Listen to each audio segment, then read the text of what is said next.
오늘 하나님께서 우리에게 주시는 말씀은 고린도전서 1장 10절 말씀이에요. 고린도전서 1장 10절 말씀 우리 같이 읽어봅시다. 고린도전서 1장 10절 말씀. 자, 우리 세나도 이제 글씨 조금 읽을 줄 알아요? 아직은 잘 몰라요? 아직은 노는 게 제일 좋아. 글씨 몰라도 얼마든지 재밌게 놀 수 있죠. 자, 그러면 우리 세나는 잘 듣고 나머지 언니 오빠들은 멋지게 읽어주세요. 시작. 형제들아, 내가 우리 주 예수 그리스도의 이름으로 너희를 권하노니 모두가 같은 말을 하고 너희 가운데 분쟁이 없이 같은 마음과 같은 뜻으로 온전히 합하라. 아멘. 오늘부터 일주일 동안 우리가 함께 읽을 말씀은 고린도전서예요.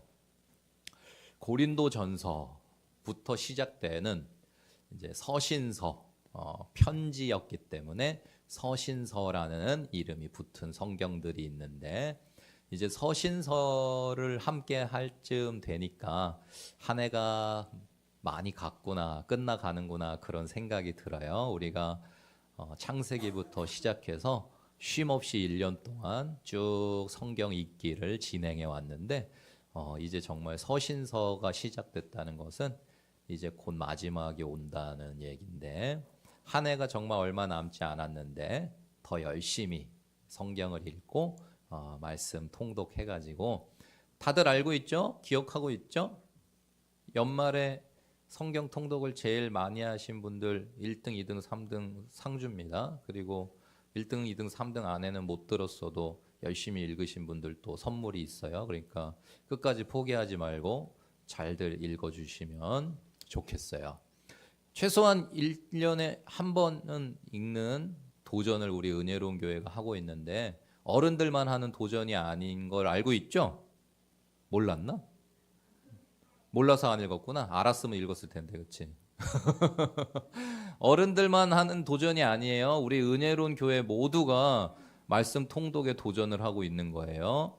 예, 어리다고 성경 못 읽는 거 아니잖아요, 그렇죠? 글씨만 알면 읽을 수 있고, 핸드폰 게임도 하고 뭐 유튜브도 보고 다 하는데 성경 앱 열면 얼마든지 들을 수 있고 읽을 수 있으니까 멋지게, 난 여태까지 뭐 못했으니까는 그냥 포기해야 되겠다가 아니라 지금부터라도 읽으면 신약이라도 한번 다 읽을 수 있습니다. 그래서 무언가 끝까지 열심히 한 사람들은 목사님이 꼭 상 줄 테니까요. 열심히 도전하도록 하세요.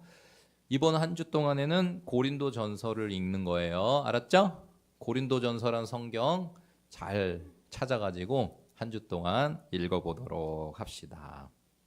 고린도전서라는 성경은 사도 바울께서 고린도 교회에 보낸 편지였어요.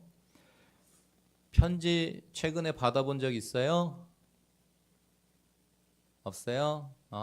조금 낭만이 없는 인생들이구나. 맨날 카톡만 받아요? 목사님은 편지 쓰고 편지 받고 하는 게 좋아서 어디 가서 예쁜 편지지, 편지 봉투, 뭐 스티커 이런 거만 있으면은 사요. 누구한테 이걸 보내게 될까 설레거든. 사기만 해도 설레고, 누구한테 보낼까 생각하면 더 설레고, 진짜 써서 보내면 더 행복하고. 편지를 보낼 때는 카톡이나 여러분들이 뭐 DM 주고받을 때보다 더 필요한 게 있어요. 뭘까요? 글씨가 더 필요해요. 뭐가 더 필요하냐면은, 맞췄어요. 마음이 더 필요해요. 물론 카톡이나 DM 보낼래도 마음이 필요하죠. 근데 편지는 정말 그 사람을 마음에 품고서 그 사람을 사랑하는 마음으로 또 내 마음을 가득 담아서 한 줄, 두 줄 쓰는 게 아니고 한 장만 쓰려고 해도 뭐 2, 30줄 들어가잖아요. 그래서 쓸 내용을 생각해야 되고 정말 그 사람한테 주고 싶은 좋은 말을 고르고 고르는 그 과정이 필요해요. 그리고 보통 뭐 연필로 쓴다고 해도 지우면 흔적이 남기 때문에 안 틀리기 위해서는 한 글자 한 글자 정성을 들여야 돼요. 카톡이나 DM은 치다가 실수하면 그냥 슉 딜리트 시키면 되죠. 그냥 아니다 싶으면 취소 누르고 다시 하면 되고. 근데 뭐 심지어 뭐 보냈다가 또 지워버릴 수도 있죠. 몇 분 안에. 근데 편지는 그럴 수 없어요. 보내면 끝이고 쓰면 끝이에요. 그래서 정성스럽게 해야 돼요. 보지도 않고 그냥 손가락으로 따다다다 하다가 아이고 실수했네 이런 거 없어요. 편지는 정말 시간을 그 사람을 위해서 사용해야지 돼요. 내 마음을, 내 시간을, 내 정성을.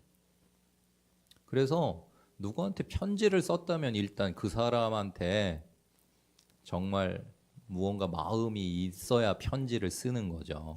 그러면 바울 사도는 고린도 교회, 사랑하는 고린도 교회거든요.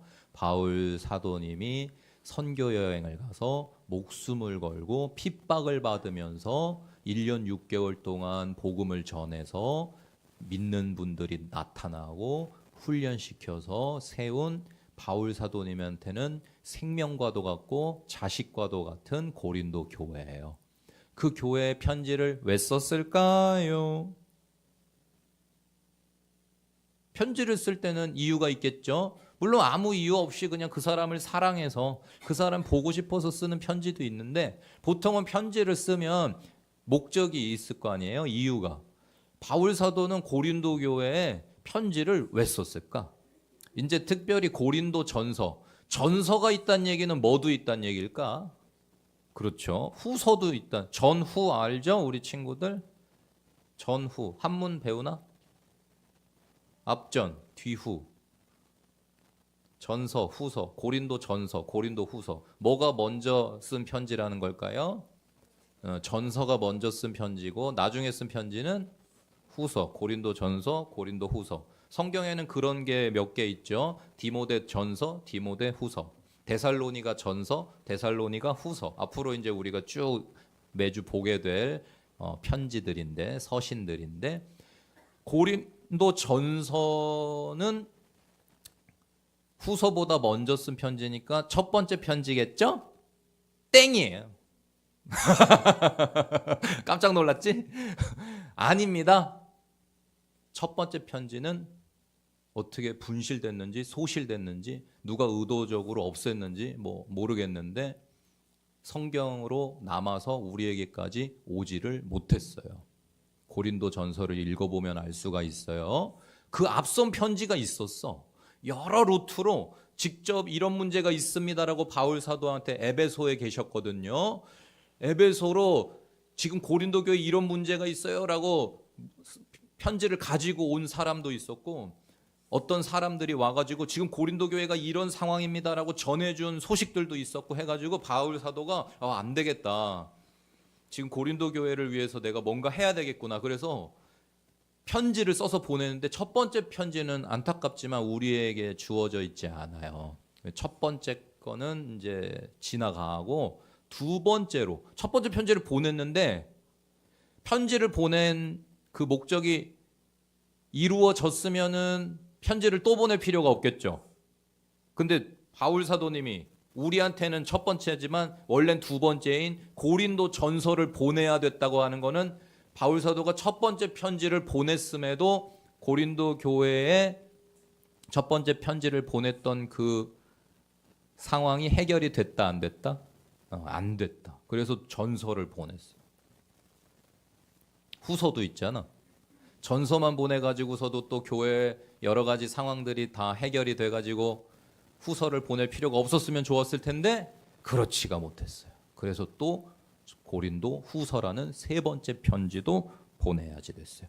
갈 수가 없으니까. 지금 바울 사도님은 에베소에서 사역을 하고 계시고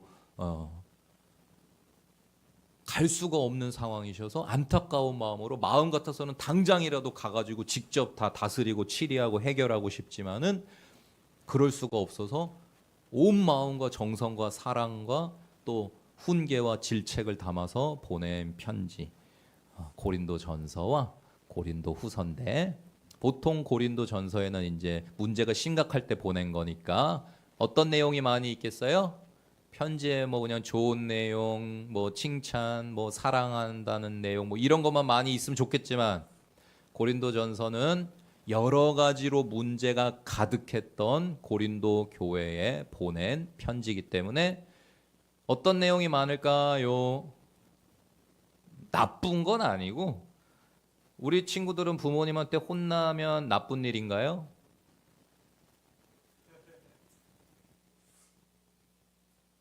뭐 잘못해서 부모님한테 혼나면, 매 맞으면 나쁜 일인가?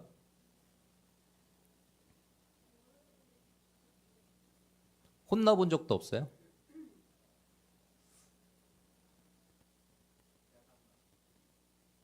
이게 이렇게 생각을 오래 해야 될 일인가? 좋은 일인지 나쁜 일인지? 나쁜 일이라고 생각하지만 대답하기는 조금, 여기 부모님도 계시고 조금 꺼림칙하니까 대답은 못하겠고 아주 미쳐버리겠지? 니네들 속을 내가 모를 줄 알고? 좋은 일이야. 따라하세요. 좋은 일이다. 누군가가, 아니 얘네만 따라하는 게 다 따라하시라고요. 교회이신 여러분, 누군가한테 혼난다는 건 너무나 멋진 일이다. 혼내는 건 많은 에너지와 마음과 공력과 사랑이 필요한 거예요. 웬만큼 관심 없고 나랑 상관없는 사람 혼내지 않아요, 절대. 그러므로 누군가가 나를 혼내준다? 따끔한 소리를 해준다? 그러면 그 사람이 나를 정말 아끼는 거예요. 사랑하는 거예요. 귀하게 여기는 거예요. 아직 소망이 있다고 믿는 거예요. 나를 믿어주는 거예요. 그러니까 혼을 내는 거예요. 이제 완전히 맛이 갔다고, 혼내봤자 소용이 없다고 생각하면 하지 않아요. 혼내지 않아요. 꾸짖지 않아요. 바울 사도는 고린도 성도들이 지금 여러 가지로 심각하게 잘못하고 있는 상황에 편지를 보내서 많이 꾸짖은 성경, 고린도 전서예요.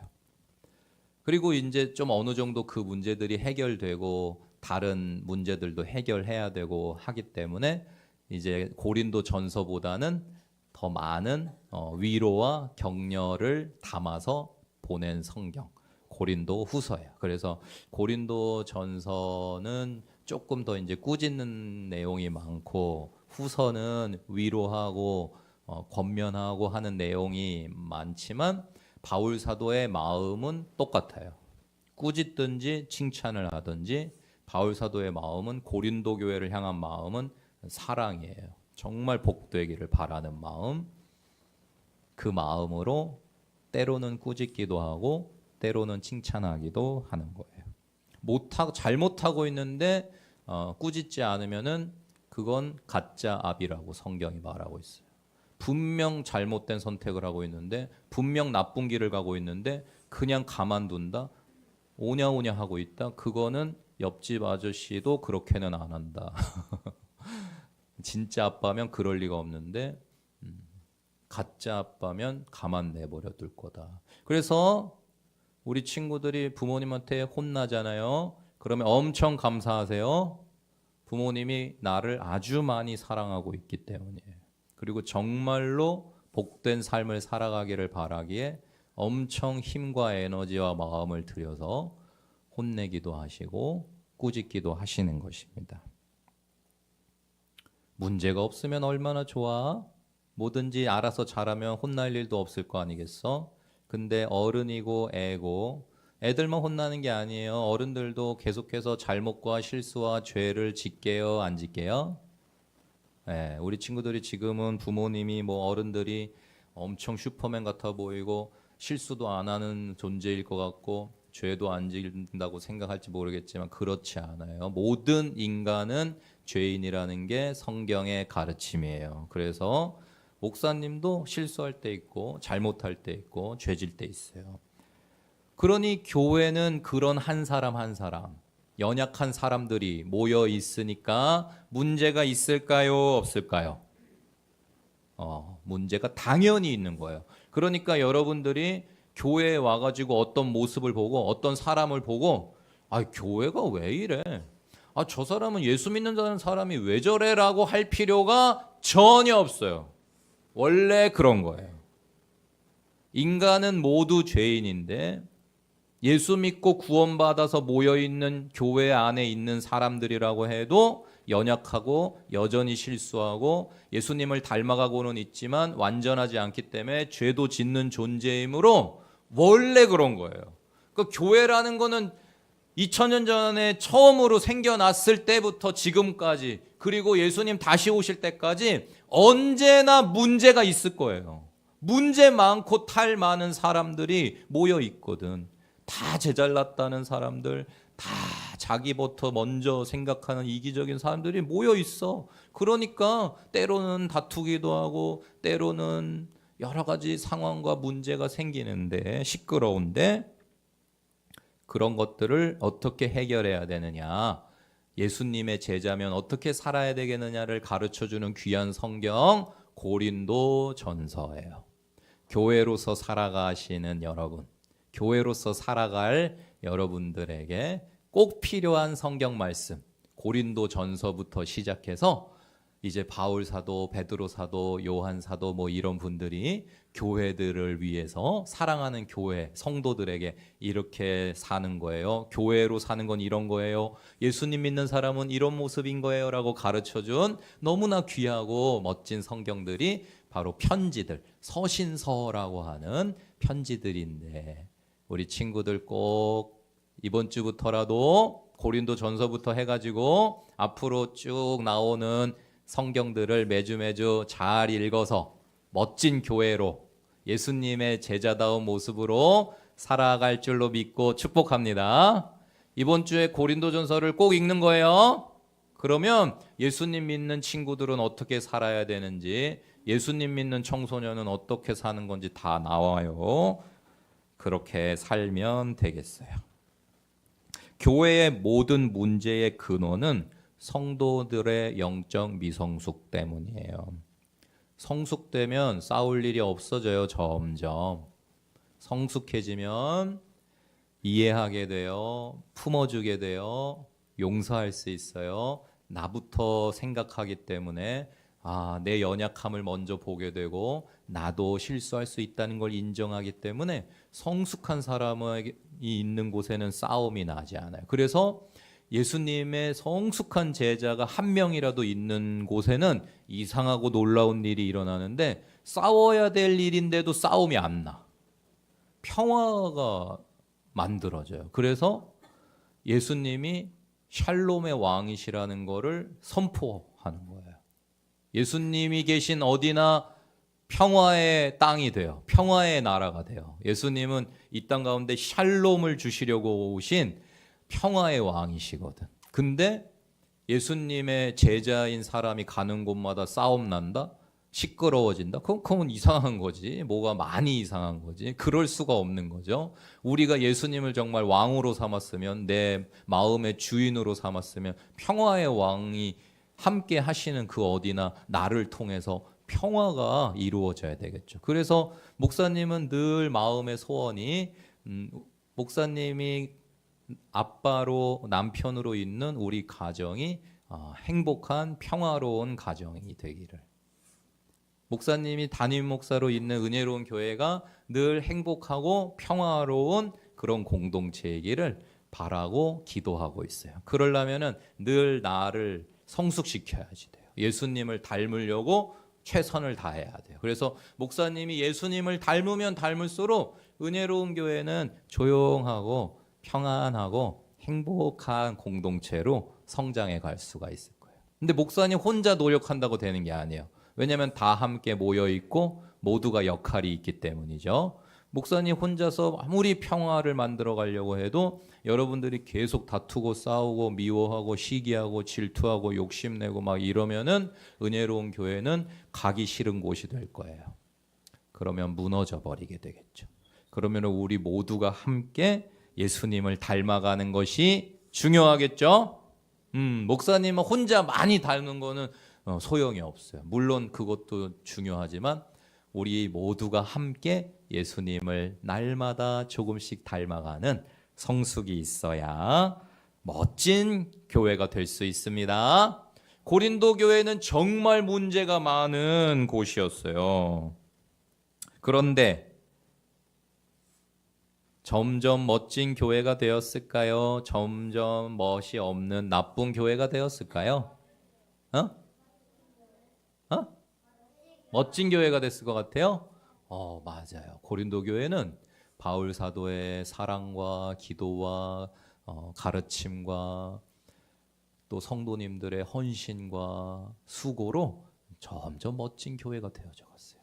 그 말은 고린도 교회 성도님들이 바울 사도의 편지를 받고서 어떻게 했단 얘기예요? 편지에 바울 사도가 고린도 성도들이요, 이거는 이렇게 해야 돼요, 이거는 지금 잘못하고 있어요, 그거는 정말 나쁜 거예요, 그 교회 안에서 없애도록 하세요, 막 이렇게 써서 보냈어. 근데 점점 멋진 교회가 됐다는 건 고린도 교회 성도님들이 바울 사도의 편지를 받고서 어떻게 했다는 거예요? 1번 읽고 그냥 찢어버렸다, 2번 읽고서 잘 마음에 새겨서 삶으로 살았다. 2번이죠. 은혜로운 교회도 점점 멋진 교회가 되는 방법은 간단해요. 하나님도 은혜로운 교회에 계속 편지를 보내시게요, 안 보내시게요? 보내고 계세요. 매주. 고린도 교회에는 바울이라는 목사님을 통해서 편지를 보내신 하나님께서 은혜로운 교회인 여러분에게는 이승환이라는 목사를 통해서 매주 계속 편지를 보내고 계시는 거예요. 지금도 하나님께서 은혜로운 교회에게 이렇게 살아야 돼 라고 편지를 보내고 계시는 게 설교 시간이에요. 말씀 시간. 지금 목사님이 목사님 하고 싶은 얘기를 하는 시간이 아니고 예수님이 우리 친구들한테 목사님의 목소리를 빌려서 목사님의 지식과 마음을 빌려서 예수님이 지금 편지를 보내고 계시는 시간인 거예요. 목사님이 전해주는 하나님의 말씀을 잘 듣고서 마음에 새기고 삶으로 실천하면 멋진 은혜로운 교회가 되어 가겠죠? 근데 그냥 설교 듣고 땡, 교회 가서 들은 목사님 말씀하고 내 삶하고는 완전 상관이 없으면은 점점 멋진 교회가 되어 갈까요? 안 될까요? 절대 안 되겠죠? 네, 그래서 말씀은 듣기만 하는 게 아니라 살아내는 거예요. 여기서 잘 들은 것도 중요하지만 더 중요한 건 한 말씀이라도 들은 말씀을 삶으로 살아내는 게 중요해요. 그래서 혹시 우리 친구들 지금 우리 은혜로운 교회 여러분들 중에 제가 이런 말씀을 들어가지고 삶에 이렇게 실천했습니다 라고 자랑할 게 있는 사람 한번 말씀해 보시겠어요? 제가 이 말씀을 들어가지고 제가 제 삶을 이렇게 고쳤어요. 아무도 없어요? 삶이 변화된 게 아무것도 없는 은혜로운 교회는 멋있는 교회일까요? 멋이 없는 교회일까요? 이 멋없는 교회라고 대답을 해야 되겠는데 대답을 하기는 또 찝찝하고 그러니까 멋있다고 거짓말 치기는 좀 그렇고 이상하죠?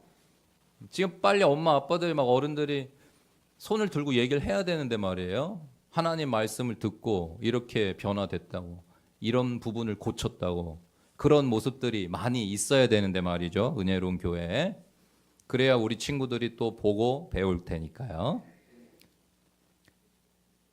배운 말씀 중에 내 삶으로 이렇게 살았어요 라고 말할 것이 날로 더욱 풍성한 저와 여러분들 다 되시기를 축복합니다. 점점 예수님을 닮아가는 은혜로운 교회를 축복해요.